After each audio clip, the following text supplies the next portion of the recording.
Dertler davası.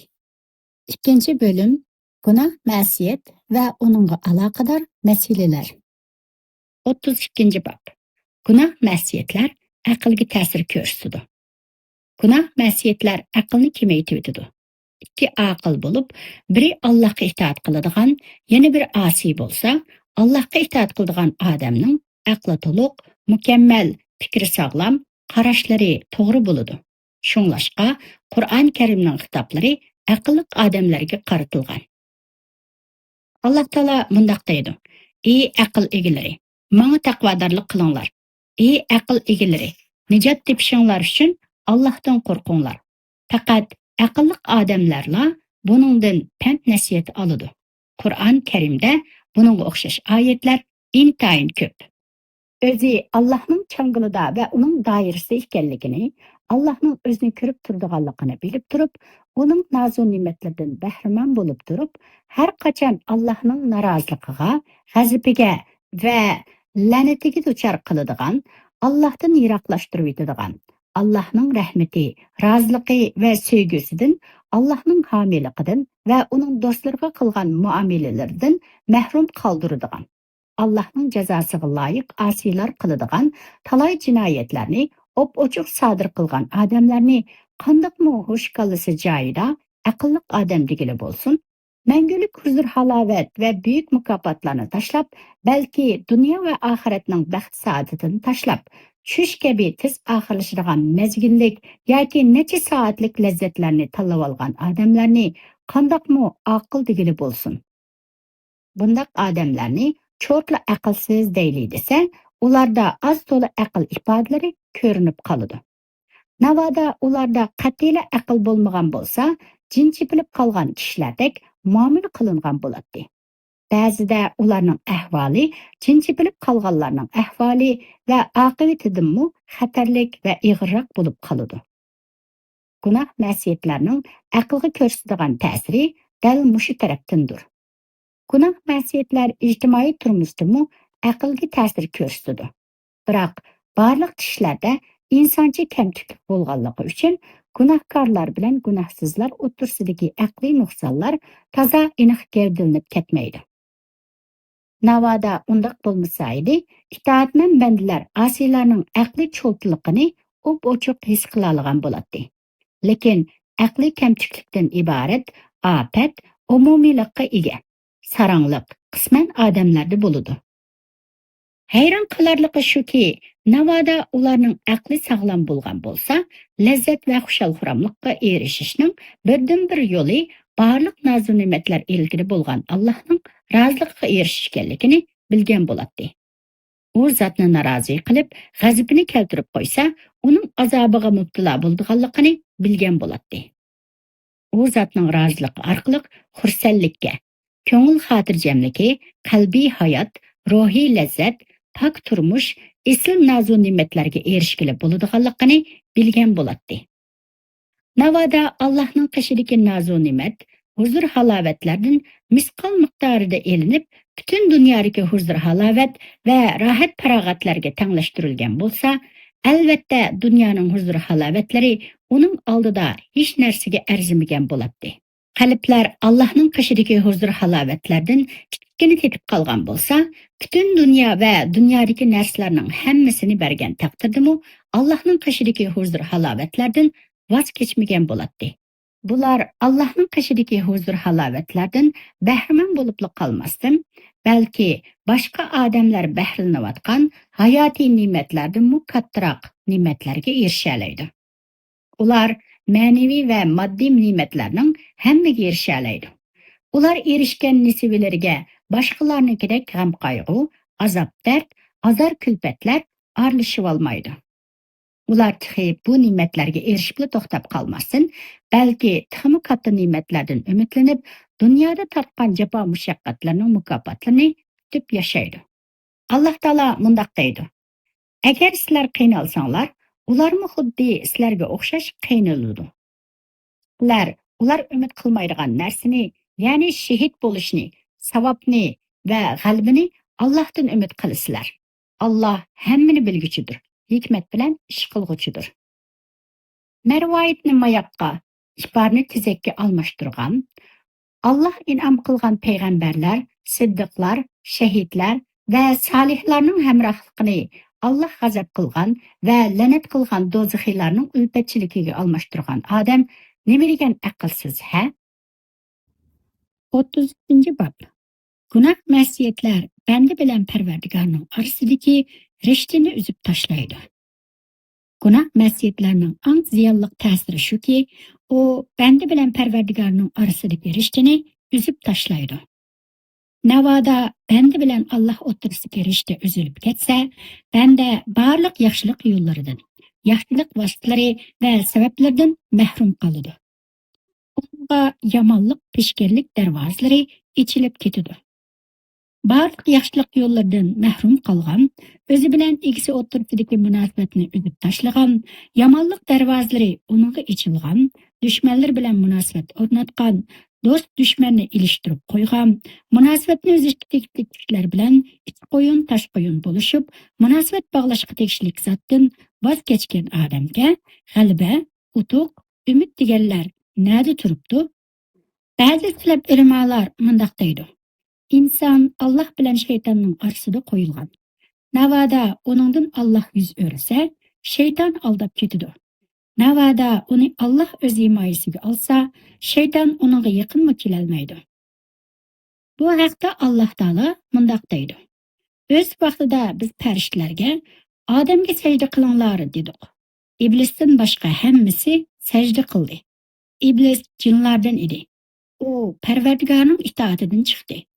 Meni qo'yib iblisni va uning avlodini do'st qilib olamsizlar. Halbuki ular sizlarga dushmandir. Iblis zanimlar uchun nima degan yomon badal? Ya'ni Allohga ibodat qilishning o'rniga shaytonga cho'qinish nima degan yomon? Alloh taolo bandlarga mundoq deydi. Men otanglar Odam alayhissalomni hurmatladim. Uning qadrini yuqori qildim. Uni boshqalardan fazilatli qildim. Barliq farishtalarimni uningga hurmat bildirib, sajda qilishga buyurdim. Ular menga itoat qilib, men degandek qildi. Mening va Odamning dushmani shayton buyrug'imga bo'ysunmadi.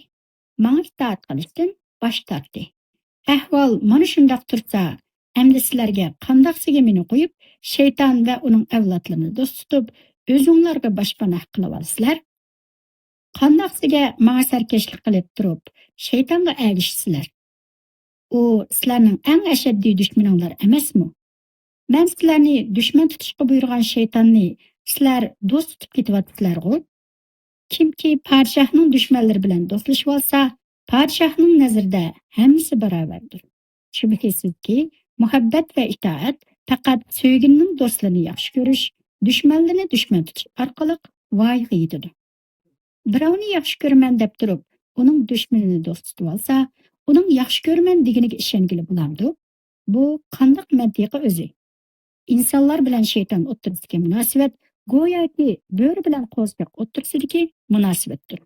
Aqlli odam qandoqsiga o'zining va birdan bir xo'jasining dushmanini do'st tutib oladi? Alloh taolo shaytonning dushmanligini va uni do'st tutishning qabiy ish ekanligini ogohlantirib, mundoq deydi. Halbuki ular sizlarga dushmandir. U Parvardigorning itoatidan chiqdi. Mana bu oyatlar shaytonning Parvardigor va insonlarga dushman ekanligini uqtirdi. Shaytonlar Alloh va insonlarni yomon ko'rgachga, insonlarga dushmanlik qiladi. Undaqda insonlar nimishga uni do'st tutsin? Nima deb Parvardigorni qo'yib, shaytonni o'ziga boshpanoh qilib olsin? Bu nima degan razil ish? Yuqorqi oyatlarda iblis mening farishtalarimga qo'shilib, otanglar Odamga sajda qilmadi. Men uni yomon ko'rib qoldim.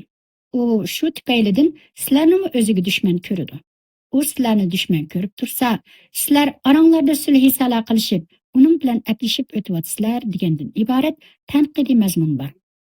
34-bob. Gunoh masiyatlar barakatni ko'tarib o'tadi.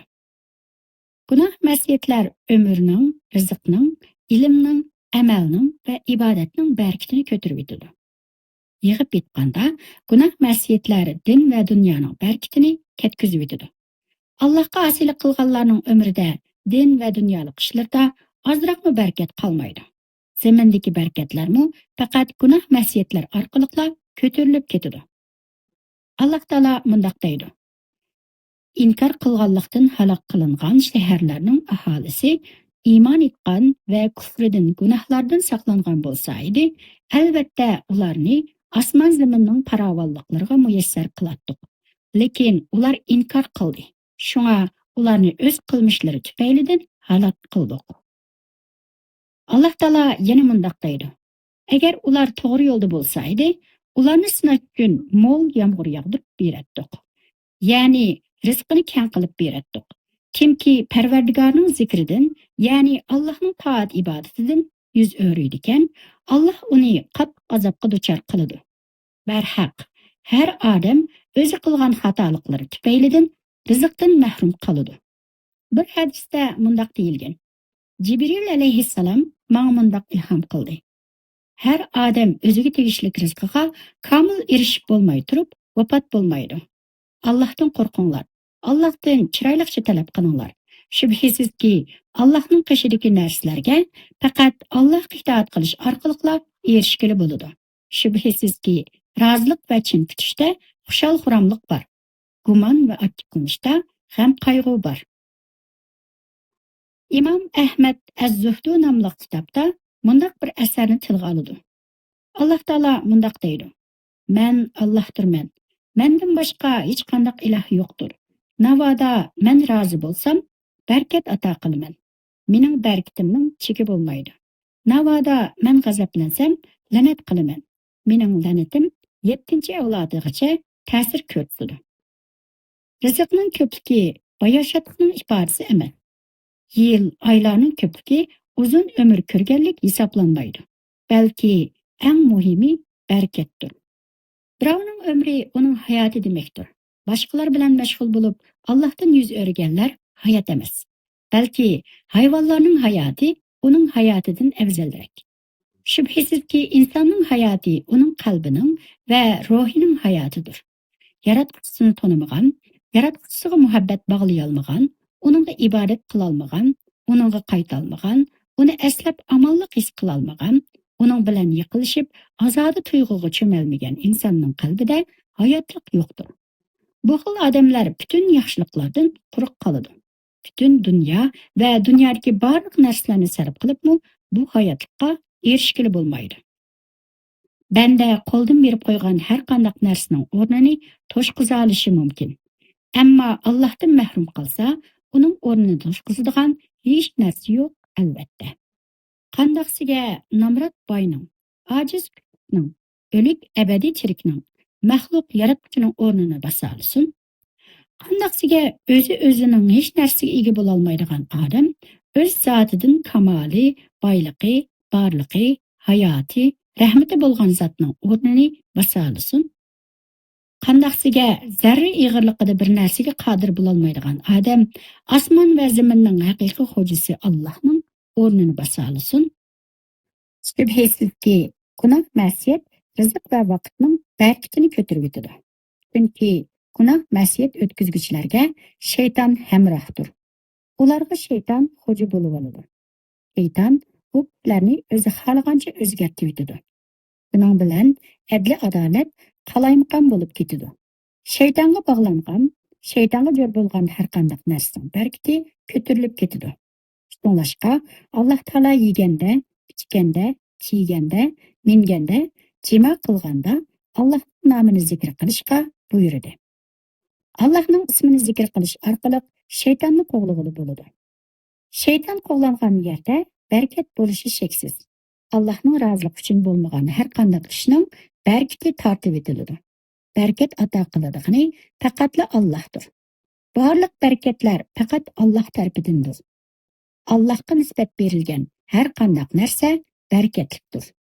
Allohning kalomi barakatlik, rasuli barakatlik. Allohning mo'min bandalari ham Allohning mahluqotlariga barakatdir. Baytulloh barakatlik. Allohning zaminlarining esli bo'lgan Sham zamini barakatlikdir. Alloh taolo Sham zaminini Qur'on Karimning 6 yerida barakatlik deb sifatladi. Allohdan boshqa hech kim barakat ato qila olmaydi.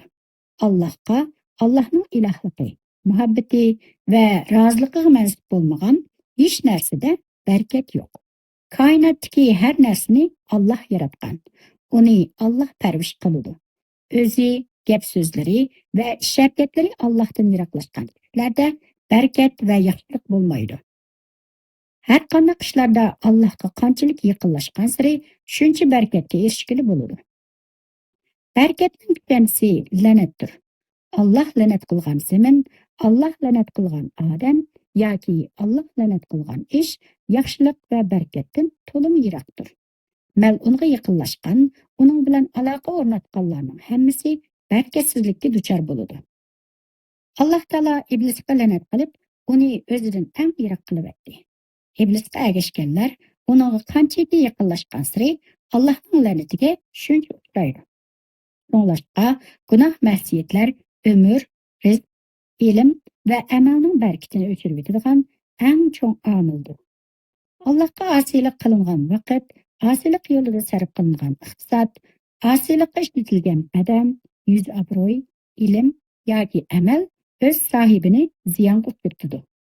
İnsanga haqiqiy mənfəət beradiğini Allahның itaatiga sərf qılınğan ömür, iqtisad, quvvat, yüz abroy, ilim ve emeldir.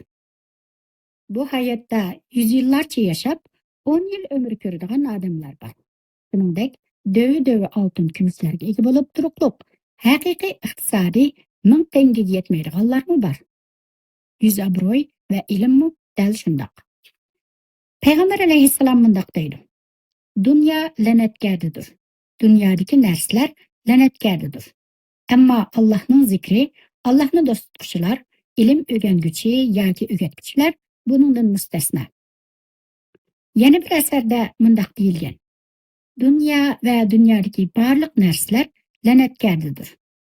Lekin Allohga tava, Alloh uchun qilingan ishlar buningdan mustasno. Mana mushu haqiqiy barakatdir. Haqiqiy barakat faqat Alloh uchun qilingan ishlardadir.